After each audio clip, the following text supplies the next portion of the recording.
4:33 a.m. The Gulf of Oman, 47 nautical miles southeast of the Strait of Hormuz. The MV Pacific Meridian is a 274-meter crude oil carrier registered in the Marshall Islands, sailing under a commercial charter from Fujairah to Rotterdam. Her cargo, 2.1 million barrels of Kuwaiti crude. Her crew, 22 nationals, including 11 United States citizens, 3 of them contractors employed by the U.S. Department of Energy's Office of Naval Petroleum Reserve on a technical inspection rotation. The tanker has been at sea for 14 hours. She is on schedule. Her AIS transponder is broadcasting normally. Her next scheduled position report to the Maritime Security Communications Center in Bahrain is in 41 minutes. She will not make that report. At 4:33 a.m., 3 IRGC fast attack craft running without navigation lights approach from the northeast at 38 knots. They are visible on radar at 11 kilometers. The Pacific Meridian's bridge watch officer reports the contacts to the master. The master sounds one long blast on the ship's horn, the international signal for a vessel in distress. No response from the fast attack craft. They are alongside in 4 minutes.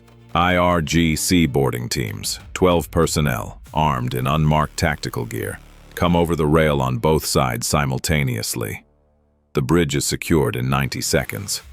The master is ordered to alter course to bearing 347 degrees northeast, toward the Iranian coast, toward Bandar Abbas. At 4:41 a.m., the Pacific Meridian's AIS transponder goes dark. The Maritime Security Communications Center in Bahrain registers the AIS loss at 4:42 a.m. Standard protocol. Attempt radio contact. No response on bridge-to-bridge channel 16. No response on the distress frequency.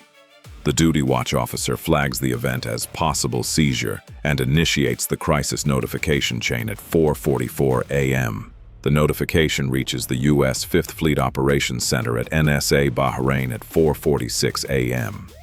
The duty commander cross-references the Pacific Meridian's last known position with the known operating pattern of IRGC fast attack craft from Bandar Abbas. The geometry matches. He elevates the classification to confirmed seizure and initiates the CENTCOM crisis alert at 4:47 a.m.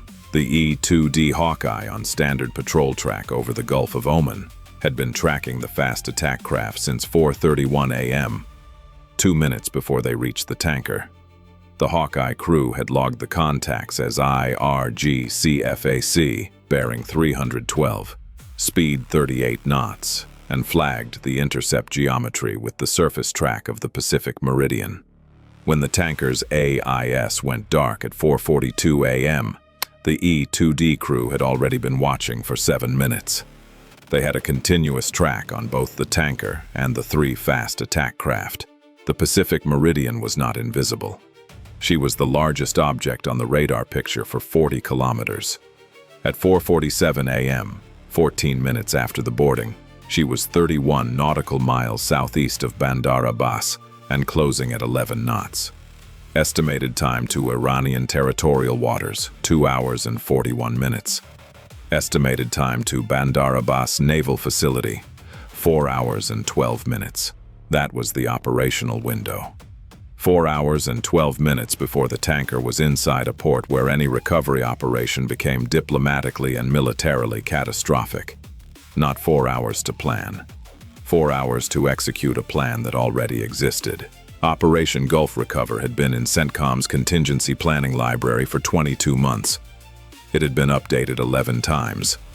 The trigger condition was precisely this: IRGC seizure of a vessel carrying U.S. nationals in international waters, transit toward Iranian territorial waters, time-critical recovery window. The plan had 2 simultaneous components. Component 1, SEAL Team Maritime Direct Action, vessel boarding, crew recovery. Component 2, precision engagement of IRGC coastal infrastructure to prevent any Iranian military response during the recovery window, and to impose a cost that made a repeat seizure operationally prohibitive. The 2 components could not be sequenced. They had to be simultaneous. A SEAL team boarding without the simultaneous suppression of IRGC coastal missile and naval assets invited a kinetic response that would turn a recovery operation into a combat evacuation. The suppression without the SEAL team accomplished nothing. The crew was still aboard a vessel controlled by armed personnel who would respond to any strike by using the crew as leverage. Simultaneous, coordinated to the minute. The window for both, 11 minutes. SEAL team on deck no earlier than the first Tomahawk impact and no later than 4 minutes after. The friction window before IRGC command could issue a credible response order. At 5:03 a.m., 16 minutes after the CENTCOM crisis alert, Operation Gulf Recover was authorized. The SEAL team was already at sea. A Mark V Special Operations craft had been on a training rotation, 140 kilometers to the southwest. A deployment whose timing was coincidental only if you believed that CENTCOM did not pre-position assets in the Gulf of Oman during periods of elevated IRGC seizure activity. The Mark V received the execute order at 5:04 a.m. and turned northeast at 42 knots. Time to intercept, 2 hours and 7 minutes, accounting for the Pacific Meridian's continued northward movement. The SEAL team on board began their mission rehearsal immediately. They had rehearsed this vessel type 6 times in the previous 8 months. The Pacific Meridian's deck layout, superstructure geometry, and crew muster station positions were in their planning package. Simultaneously, 4 B-1B Lancers on rotational alert at Al Udeid Air Base received their strike packages at 5:06 a.m. 71 Tomahawk Block 5 cruise missiles launched from USS Monterey and USS Gravely beginning at 5:09 a.m. 44 F/A, 18F, and F-35C sorties began cycling off USS Dwight D. Eisenhower at 5:07 a.m. Target package: 29 IRGC naval and coastal defense installations along the Hormozgan coast, the fast attack craft bases at Bandar Abbas, Jask, and Lenghe, the coastal missile battery positions covering the Gulf of Oman approaches, the radar network that tracked the approaches to Bandar Abbas, and the IRGC Naval Command facility at Bandar Abbas itself. Not the commercial port, not the city. The military infrastructure that would give the IRGC the capability to escalate once the SEAL team was on the tanker's deck. By 5:11 a.m., the United States had authorized $940 million in precision munitions. 71 Tomahawks at $2.09 million, $148.4 million. The JASSMER packages from the B-1Bs and the F/A-18FJDAM loads were still computing. The invoice was not finished. At 5:14 a.m., 6 EA-18G Growlers launched from USS Dwight D. Eisenhower reached their jamming orbits over the Gulf of Oman. Their mission in this operation was different from a standard air defense suppression role. Their primary task was communications interdiction, specifically severing the radio channels between the IRGC boarding team aboard the Pacific Meridian and the IRGC Naval Command Authority in Bandar Abbas. The boarding team's communications used 2 primary channels, encrypted UHF radio and a satellite phone backup. The Growlers targeted the UHF relay infrastructure and the satellite uplink stations, feeding the commercial satellite band the IRGC used for maritime communications. At 5:19 a.m., USCYBERCOM activated a pre-positioned intrusion into the IRGC Naval Command Network's communications routing layer. Message traffic between Bandar Abbas Command and the boarding team was degraded by 67% within 90 seconds. The boarding team's UHF radio began experiencing interference at 5:21 a.m. Their satellite phone backup went silent at 5:22 a.m. When the uplink station in Keshem received its Tomahawk at 5:22 a.m., the boarding team commander aboard the Pacific Meridian's bridge attempted to reach Bandar Abbas on 3 separate frequencies between 5:21 and 5:27 a.m. No response on any channel. He had the master maintain course and assembled his team on the bridge deck. He did not yet understand what the communication silence meant. He understood it was not routine. At 6:07 a.m., the Mark V Special Operations craft was 2 nautical miles from the Pacific Meridian. The SEAL team leader had the tanker's radar return in his navigation display, and the Hawkeye overhead feeding him a continuous position update. The Pacific Meridian was now 18 nautical miles from Iranian territorial waters. The window was contracting. The 11-minute simultaneous execution window was computed to begin at 6:11 a.m.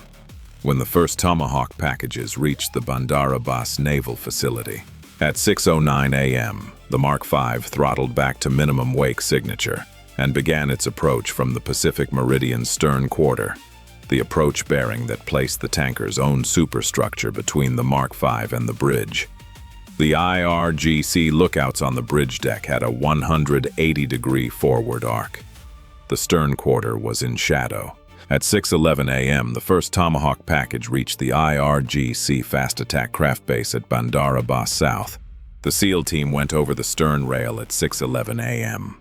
The 12 IRGC personnel aboard the Pacific Meridian were distributed across 4 positions: 4 on the bridge, 2 in the engine control room, 3 at the main deck midship position, and 3 at the bow. The SEAL team split into 4 elements corresponding to these positions. The bridge element and engine room element moved simultaneously from the stern, through the interior passageways, routes rehearsed from the deck layout database. The midship and bow elements went up the exterior ladderways on the port side, while the Tomahawk impacts on the Bandar Abbas coast created the acoustic cover that masked their movement. The boarding team commander on the bridge heard the first Tomahawk impact at 6:11 a.m. A low rolling detonation from the direction of Bandar Abbas, 40 kilometers to the north. He turned to look. He was still looking north when the bridge door opened behind him. The bridge was secured at 6:14 a.m., 3 minutes and 12 seconds after the SEAL team went over the stern rail. The engine room, 6:15 a.m. Midship position, 6:14 a.m. Bow position, 6:16 a.m. All 4 positions secured within 5 minutes of initial deck contact. The 11 U.S. citizens on the crew were located in their muster station in the ship's hospital compartment. The master had ordered them there at 4:39 a.m., 6 minutes after the boarding began, acting on his own judgment. He had gotten them off the bridge and away from the IRGC personnel before he was himself secured. When the SEAL team leader reached the hospital compartment at 6:17 a.m., the 11 U.S. nationals were together, accounted for, and uninjured. The 3 DOE contractors were among them. The remaining 11 crew members, non-U.S. nationals, were located across the vessel in their assigned emergency muster stations, all accounted for. No injuries to crew. Among the IRGC boarding personnel, 4 sustained injuries during the compartment clearing operations. None life-threatening. 8 were secured without physical confrontation. The SEAL team sustained 1 minor injury. A team member sustained a hand laceration during the bow position clearing, when he caught a metal protrusion in the dark. He was treated aboard the Pacific Meridian's medical facility within 30 minutes of the boarding completion. At 6:19 a.m., 8 minutes after the SEAL team first touched the deck, the Pacific Meridian's master received back control of the bridge. The SEAL team leader transmitted JACKPOT, all personnel accounted for, vessel secured, crew uninjured. At 6:19 a.m., the Pacific Meridian altered course to 183 degrees south, away from Iranian territorial waters, which were now 14 nautical miles to the north. While the boarding was executing, the strike package was completing its first wave. The 29 IRGC naval and coastal defense targets received their Tomahawk and JASSMER packages between 6:11 and 6:34 a.m. The fast attack craft base at Bandar Abbas South, 4 Tomahawks, pier infrastructure, and boat storage facilities rendered non-operational. The coastal missile battery at Kesham Island, 3 Tomahawks, launcher positions, and fire control radar. The battery at Larak Island, 2 JASSMER from B-1B, hardened launcher revetments. The IRGC Naval Command Facility at Bandar Abbas, 4 Tomahawks to the operations wing and communications infrastructure. 6 EA-18G Growlers maintained suppression orbits over the Gulf throughout the strike window. Not just the communications interdiction they had performed during the boarding phase, but active radar suppression against the Bandar Abbas air defense network. The IRGC operated 2 Tor M1 batteries and a corded 15 medium-range system in the Hormozgan coastal defense zone. All 3 had been assigned harm packages from F/A-18F sorties that launched from USS Dwight D. Eisenhower at 5:47 a.m. The Tor M1 sites received their harm rounds at 6:09 a.m., 2 minutes before the first Tomahawk hit, preventing them from acquiring and engaging the inbound cruise missiles. The Cordad-15 radar activated at 6:12 a.m. and emitted for 11 seconds before the harm assigned to it completed its terminal phase. 11 seconds of emission. The harm had been airborne since 5:53 a.m., passive homing on precisely this eventuality. An F-35C at 44,000 feet above the Gulf acquired 2 IRGC Noor coastal anti-ship missile launcher vehicles on Route 96 north of Keshem Island at 6:17 a.m., 6 minutes into the strike window. The vehicles were moving toward a launch position that would have placed them within range of the Pacific Meridian during the boarding. The F-35C transmitted the contact solution via data link. A Tomahawk already inbound to the Keshem coastal zone received a retargeting update at 6:17 a.m. Arrival: 4 minutes, 11 seconds.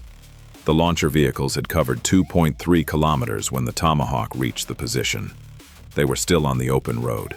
Both vehicles were rendered inoperable. The Noor missiles they carried were never armed. This was not in the original Gulf Recover target package. It was a real-time addition, a sensor-to-shooter cycle of 7 minutes and 40 seconds, executed during an active vessel boarding, while 12 SEAL operators were clearing compartments aboard a vessel 40 kilometers to the south. The F-35C pilot who transmitted those coordinates did not know the boarding was in progress. He knew there were launcher vehicles moving toward a firing position that threatened something in his operational area. He transmitted the solution. The system processed it. The weapon rerouted. 7 minutes and 40 seconds. This was not an exception to how the operation worked. It was how the operation worked. The B-1B Lancers completed their first JASSMER packages by 6:29 a.m.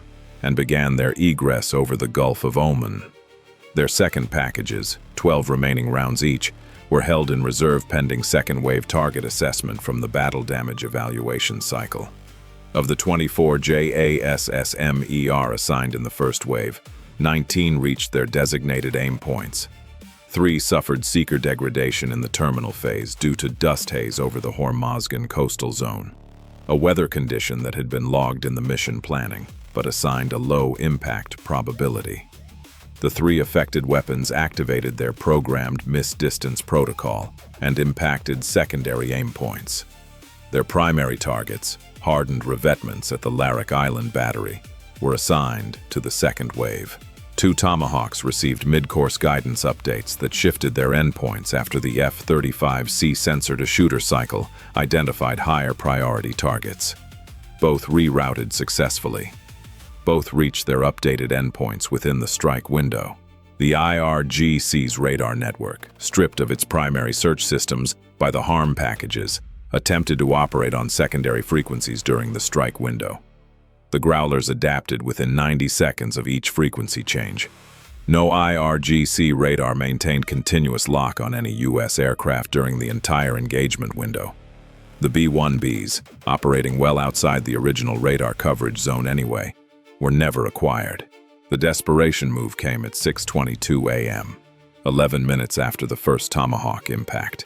IRGC fast attack craft from the JASC naval base, 180 kilometers to the east, outside the first Tomahawk package's geographic scope, received a fragmentary radio transmission from the boarding team before communications were fully severed.